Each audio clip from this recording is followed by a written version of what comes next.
சென்னை உயர்நீதிமன்ற வழக்கறிஞர் தனது ஜனநாயக கடமையை தனது மனைவியுடன் சென்று ஆற்றினார்.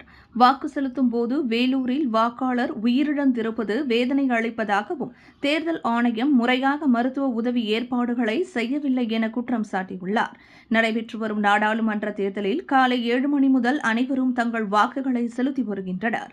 அந்த வகையில் பட்டாபிராமைச் சேர்ந்த பிரபல வழக்கறிஞர் இளங்கோ அவரது மனைவியுடன் வாக்களித்தார்.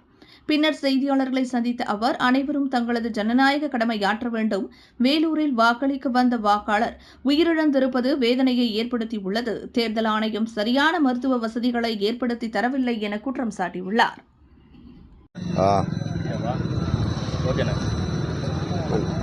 இன்று நாடாளுமன்ற தேர்தலை முன்னிட்டு வாக்குப்பதிவு இன்று முறைப்படி நடைபெற்றுக் கொண்டிருக்கிறது.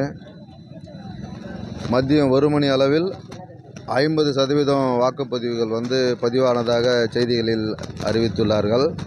ஆனால் வாக்குகளை பெறக்கூடிய அரசாங்கமும் வாக்குகளை பெறக்கூடிய கட்சிக்காரர்களும் ஏன் ஒரு பூத்திற்கு வாக்குச்சாவடிகளுக்கு முதலுதவிகளை அளிக்கும் ஒரு மருத்துவ வசதிகளை ஏற்படுத்தவில்லை என்பதை தெரியவில்லை. நான் சென்னை உயர்நீதிமன்ற வழக்கறிஞராக உள்ளேன். இந்த சூழலில் இந்த உச்சி வெயிலிலும் எனது வாக்குப்பதிவினை பதிவு செய்ய வந்த நிலையில் செய்திகளில் அறிந்தது, அரக்கோணம் நெமிலியில் கனகராஜ் என்பவர் வாக்களிக்கும் போது உயிரிழந்துள்ளார். இது கேட்கவே மிகவும் வேதனையாக உள்ளது.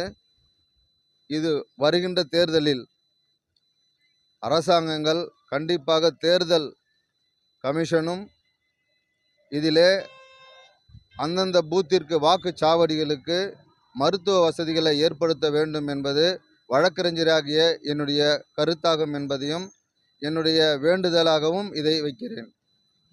விண்வெளியில் மேலும் செய்திகளை தெரிந்து கொள்ள கீழே இருக்கும் பெல் பட்டனை அழுத்துங்கள். உங்கள் ஆதரவை வெளிப்படுத்த லைக் மற்றும் ஷேர் செய்யுங்கள். தொடர்ந்து விண்வெளியுடன் உங்கள் பயணத்தை தொடர்ந்திருக்க சப்ஸ்கிரைப் செய்யுங்கள்.